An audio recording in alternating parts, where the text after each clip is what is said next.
السلام علیکم، بات کرو۔ وعلیکم السلام ورحمۃ اللہ وبرکاتہ۔ اللہ یار صاحب، کیا حال ہیں آپ کے؟ ٹھیک ٹھاک ہیں؟ بہت مہربانی، خدا آپ کو عزت دے، سلامتی دے، بہت مہربانی آپ۔ اللہ عز و جل آپ کو سلامت رکھے۔ جی میں محمد عثمان فاروقی کراچی سے بات کر رہا ہوں۔ خدا آپ کو عزت سلامتی دے۔ کوئی مولوی ہے یا عام آدمی؟ جی ویسے معلومات تو ہے میرے پاس، لہٰذا میں عام ہوں، مولوی نہیں ہوں۔ ایسے کیا پیش پروفیسر؟ نماز سمجھ لیں مجھے۔ ہاں مولوی ہیں پھر تو، جی جی پھر مولانا صاحب ہیں۔ کیا حال چال ہے؟ ٹھیک ہے آپ؟ الحمدللہ الحمدللہ۔ الحمدللہ، اللہ کے کرم۔ آپ سنائیں، لوگ ٹھیک جو ہے ٹھاک؟ نا وہ پاکستان میں مولوی حضرات کو حلوے وغیرہ لڈو وغیرہ بہت کھلاتے ہیں، کیا آپ کا خیال رکھتے نہیں رکھتے؟ آپ کے جو نمازی جی لوگ جی ہیں جی بالکل بالکل بالکل رکھتے کھاتے ہیں؟ ہیں۔ واہ، زندہ باد، جی جی اوکے۔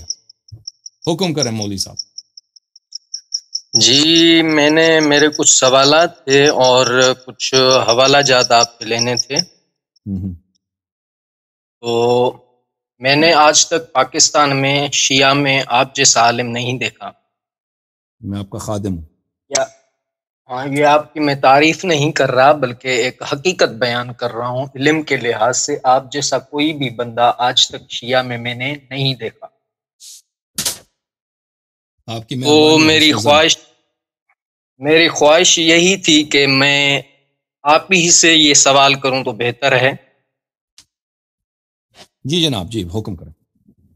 میرا سوال یہ ہے کہ جب حضرت علی رضی اللہ تعالی عنہ نے حضرت ابو بکر رضی اللہ تعالی عنہ کی بیعت کی اور جو ہے ان کے خلاف کسی قسم کی آواز نہیں اٹھائی بلکہ ان کی خلافت کو تسلیم کرتے رہے، تو آج کل کے شیعہ انہی اصحاب کے بارے میں یا ان کے شان میں گستاخیاں کیوں کرتے ہیں؟ تو بات یہی ہے کہ آپ کے ہر جملہ، سب جملے جو آپ نے کہا نا، جتنے کہے وہ سب غلط ہیں۔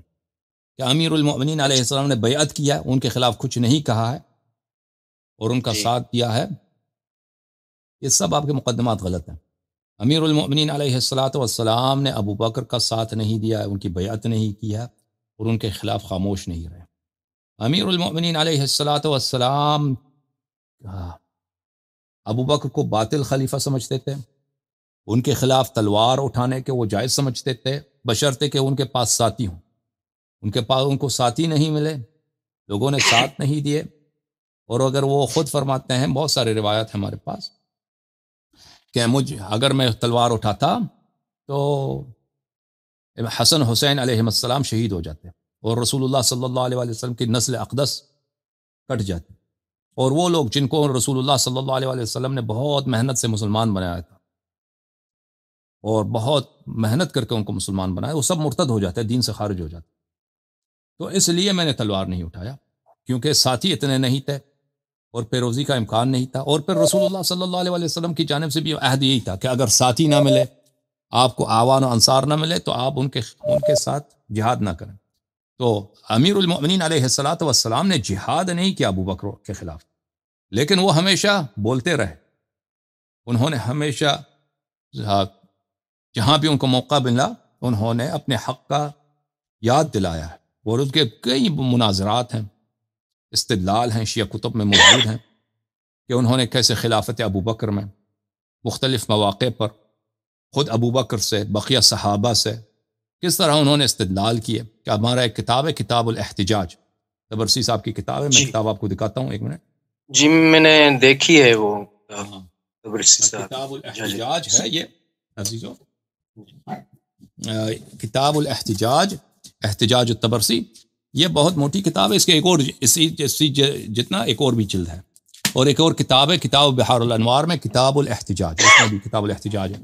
تو اس میں بہت زیادہ احادیث ہیں، بحار میں اور کتاب الاحتجاج میں بہت سارے احادیث ہیں، انہوں نے جمع کیا ہے جو امیر المؤمنین علیہ السلام کے تقاریر ہیں ابو بکر کے خلافت میں، اور ان کے اچھا مناظرات ہیں، ان کے استدلالات ہیں، کہ یہ جو مسلمانوں نے میرے ساتھ کیا ہے، میں آپ کا امام ہوں، میں آپ کا خلیفہ ہوں، اللہ کا غضب آپ پہ نازل ہو جائے گا، بدعتیں شروع ہو جائیں گی، آپ نے کفر کے دروازے کھول دیے ہیں امت پر، تم لوگوں کو میرا ساتھ دینا ہے، اور یہ ابو بکر خلیفہ نہیں ہے۔ اس طرح مختلف مقامات پر کہ اللہ نے مجھے امام بنایا ہے، اس کا استدلالات بہت زیادہ ہیں ہماری کتب میں. تو میں توجہ دلاتا ہوں آپ کو کہ اس میں شیعہ نقطہ نظر کو آپ دیکھ لیں، کتاب الاحتجاج میں دیکھیں، کتاب سلیم بن قیس میں دیکھیں، کتاب کافی میں دیکھ لیں. ہاں، کتاب بحار الانوار، اس میں جو 10ویں 11ویں 12ویں 13ویں مجلدات ہیں، 9 سے 12 11 12 13، وہ کتاب الحج احتجاج ہے، اس میں دیکھ لیں. اس میں بہت سارے ان کے استدلالات ہیں امیر المؤمنین علیہ السلام کے. ٹھیک ہے نا؟ تو پھر یہ آپ نہ کہیے کہ شیعہ کیوں برا بلا کہتے ہیں. شیعہ برا بلا کہتے ہیں اس لیے کہ واقعاً یہ امیر المؤمنین علیہ السلام کا سیرہ تک ان کو غاصب سمجھتے، اور یہ امیر المؤمنین علیہ السلام نے تلوار نہیں اٹھایا ہے. اس میں بڑا فرق ہے. تلوار نہیں اٹھایا ہے ان کے خلاف، اس کی وجہ یہ ہے کہ ساتھی نہیں تھے. لا یکلف اللہ نفسا الا وسعها. اگر جہاد کے لیے پاور نہیں ہے، سپاہی نہیں ہے، تو جہاد ساقط ہے. ٹھیک ہے نا؟ وسعت ہے، توانائی ہے، تو تکلیف ہے. اگر جہاد کا نقصان زیادہ ہے، فائدہ کم ہے، جہاد کرتے ہیں تو پورا اسلام تباہ ہو جاتا ہے، سب لوگ مرتد ہو جاتے ہیں، اہل بیت بھی تباہ ہو جاتے ہیں. تو پھر تو جہاد حرام تھا اس حالت میں. جہاد نہیں کیا، لیکن وہ خاموش نہیں ہوئے. انہوں نے کبھی یہ نہیں کہا کہ ابو بکر حق پر ہے. جی جناب، مزید.